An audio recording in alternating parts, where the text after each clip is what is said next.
द्रौपदी के इस गुप्त राज को जानकर हैरान रह गए थे पांडव। महाभारत की कहानी में ऐसा बहुत कुछ हुआ जिसकी कल्पना कर पाना भी मुमकिन नहीं था।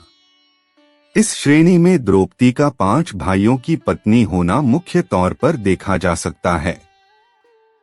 ईर्ष्या, धन संपत्ति का लालच, मानसिक भटकाव, प्रतिशोध की भावना, घमंड और मानसिक द्वंद्व सभी तत्व इस कहानी में मौजूद हैं। महाभारत की कहानी की अलग अलग विद्वान अलग अलग तरह से व्याख्या करते हैं। महाभारत से संबंधित कई लोकप्रिय कथाएं भी मिलती हैं। इसी श्रेणी में एक है जाम्बुल अध्याय, जिसमें द्रौपदी अपने राज का खुलासा करती हैं। द्रौपदी 5 पांडवों की पत्नी थी, लेकिन वह अपने 5 पतियों को एक समान प्यार नहीं करती थीं। वह सबसे ज्यादा अर्जुन से प्रेम करती थीं। लेकिन दूसरी तरफ अर्जुन द्रौपदी को वह प्यार नहीं दे पाए क्योंकि वह कृष्ण की बहन सुभद्रा से सबसे ज्यादा प्यार करते थे।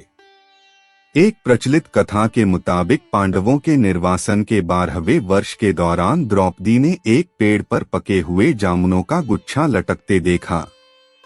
द्रौपदी ने तुरंत ही इसे तोड़ लिया। जैसे ही द्रौपदी ने ऐसा किया, भगवान कृष्ण वहां पहुंच गए। भगवान श्री कृष्ण ने बताया कि इसी फल से एक साधु अपने 12 साल का उपवास तोड़ने वाले थे।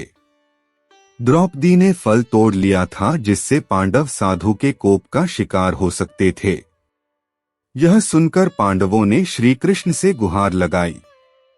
भगवान श्री कृष्ण ने कहा कि इसके लिए पांडवों को पेड़ के नीचे जाकर केवल सच वचन बोलने होंगे। भगवान कृष्ण ने फल को पेड़ के नीचे रख दिया और कहा कि अब हर किसी को अपने सारे राज खोलने होंगे। अगर हर कोई ऐसा करेगा तो फल ऊपर पेड़ पर वापस लग जाएगा और पांडव साधु के प्रकोप से बच जाएंगे। सबसे पहले श्री कृष्ण ने युधिष्ठिर को बुलाया। युधिष्ठिर ने कहा कि दुनिया में सत्य, ईमानदारी, सहिष्णुता का प्रसार होना चाहिए, जबकि बेईमानी और दुष्टता का सर्वनाश होना चाहिए। युधिष्ठिर ने पांडवों के साथ हुए सभी बुरे घटनाक्रमों के लिए द्रौपदी को जिम्मेदार ठहराया। युधिष्ठिर के सत्य वचन कहने के बाद फल जमीन से 2 फीट ऊपर आ गया। अब श्री कृष्ण ने भीम से बोलने के लिए कहा। साथ ही श्री कृष्ण ने भीम को चेतावनी दी कि अगर तुमने झूठ बोला तो फल जलकर राख हो जाएगा। भीम ने सबके सामने स्वीकार किया कि खाना, लड़ाई, नींद और सेक्स के प्रति उसकी आसक्ति कभी कम नहीं होती है। भीम ने कहा कि वह धृतराष्ट्र के सभी पुत्रों को मार देंगे। युधिष्ठिर के प्रति उसके मन में बहुत श्रद्धा है, लेकिन जो भी उसके गदे का अपमान करेगा वह उसे मृत्यु के घाट उतार देगा। इसके बाद फल 2 फीट और ऊपर चला गया। अब अर्जुन की बारी थी। अर्जुन ने कहा कि प्रतिष्ठा और प्रसिद्धि मेरी जिंदगी से ज्यादा मुझे प्रिय हैं। जब तक मैं युद्ध में कर्ण को मार नहीं दूंगा, तब तक मेरे जीवन का उद्देश्य पूरा नहीं होगा।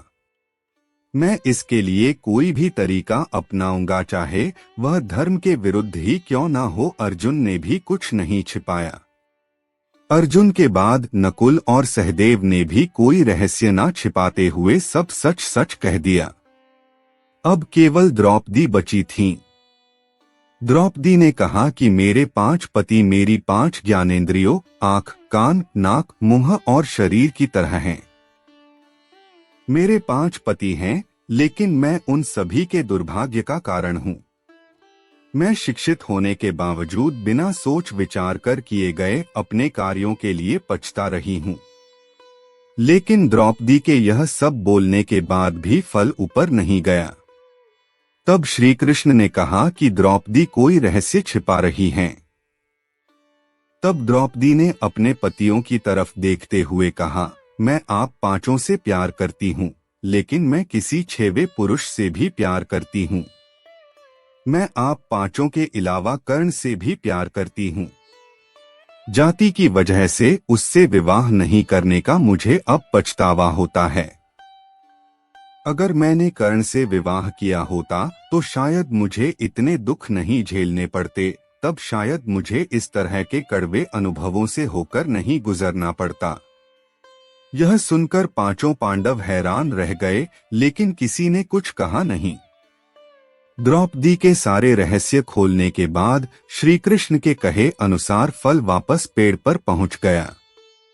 इस घटना के बाद से पांडवों को यह एहसास हुआ कि 5 बहादुर पतियों के होने के बावजूद वह अपनी पत्नी की जरूरत के समय रक्षा करने नहीं पहुंचे। जब द्रौपदी को उनकी सबसे ज्यादा जरूरत थी तो वे कभी उसके साथ खड़े नहीं हुए। इस पौराणिक कहानी का एक निहितार्थ यह भी हो सकता है कि हर किसी के कुछ राज होते हैं जिन्हें वह खुद तक सीमित रखता है। कई बार ये राज अपनों को चोट पहुंचने के डर से छिपाकर रखे जाते हैं। मित्रों, आज की प्रस्तुति में इतना ही। जानकारी अच्छी लगी तो वीडियो को लाइक और अपने दोस्तों के साथ शेयर अवश्य करें और इसी तरह के और भी अमेजिंग और इंटरेस्टिंग वीडियो देखने के लिए चैनल को भी सब्सक्राइब करें। धन्यवाद।